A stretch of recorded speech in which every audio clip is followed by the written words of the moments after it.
What are we doing here? And where are we gonna go? It's like we just woke up one morning, and then it's welcome to the show.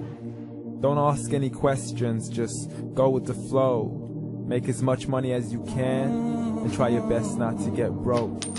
Copy everything you see on the TV, from the hairstyles to the clothes, and don't think too often, just do exactly as you're told. And if you ever get confused, then just turn towards the alcohol. You'll still hear your thoughts, then just turn up the radio as you learn to live a lifestyle of drugs, sex, and rock and roll.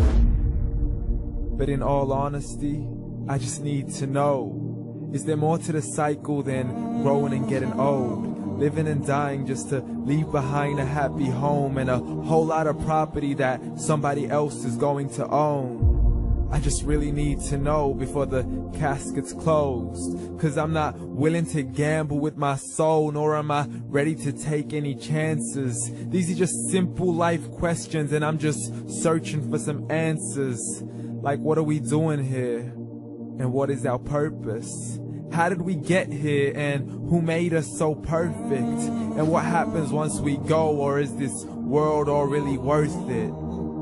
Questions we don't answer because apparently we don't really have to. There's no purpose to this life and our existence is merely natural. Then in that case, please let me ask you, did you create yourself, or was it somebody else who had fashioned you? 'Cause you're a being that's impeccable, faultless and unparalleled. You're a product of supreme intelligence, and I'm merely being rational.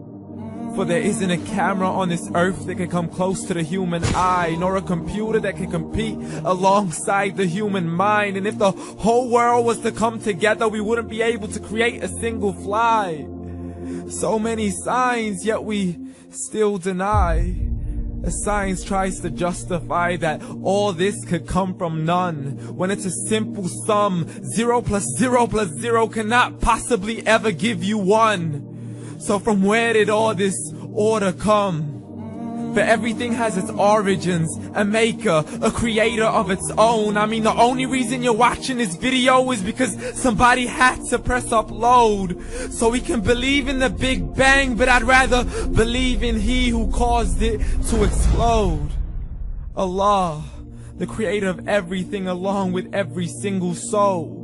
The ever-living, the master, the only one who is in control. Unlike his creation, beyond our imagination. And no, he's not a man, nor does he have any partners in association.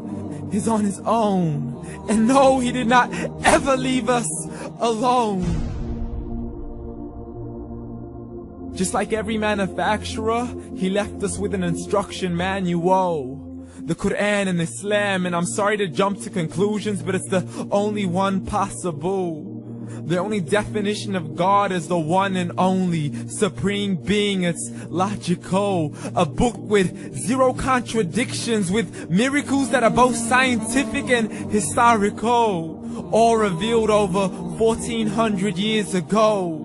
Like the detailed description of the human embryo. The descriptions of the human embryo in the Quran cannot be based on scientific knowledge in the 7th century. To the mountains as pegs holding firm the earth below, and the 2 seas that don't mix in a complete separate flow. To the planets in orbit, alternating night and day as they stay in flow. The expansion of the universe and the creation of everything from H2O.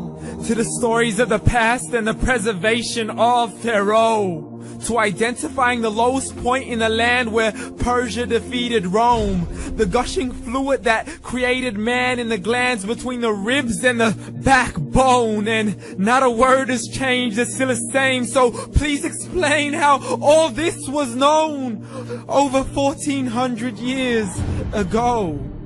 To a man who couldn't read or write, as he would recite whatever the angels spoke. And if you still don't believe, please try to come up with something that's even close.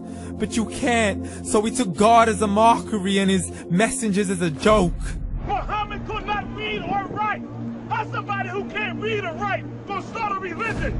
Dismiss the scriptures as legends and tales of the ancient folk, as we live life according to our whims, desires, and hopes. saying this life is the only home we will ever know. We will live then die then simply turn to bones. YOLO! Correction, after the grass dies, the rain arrives and it regrows, and Allah promises to do the same thing to your very soul and bring you back from your very fingertips to your toes, as the all-seeing supreme being watches us so close, and we are surely being tested in our wealth, our health, and our self, and everything that we've been blessed with. So believe, for we will surely be resurrected and be brought back to our Lord and account for every single deed, as He hands us our books and orders us to read. From the bad to the good and everything in between. You yourself are sufficient for your own accountability, so don't be mad at me. You are the one who thought He wouldn't come back to me. I gave you a whole life long to search after me, but you were busy in all that which was temporary. So read, and glad tidings to all those who believed. And if you disbelieve, read. And don't let that day be the first day you find out what your life really means. Read.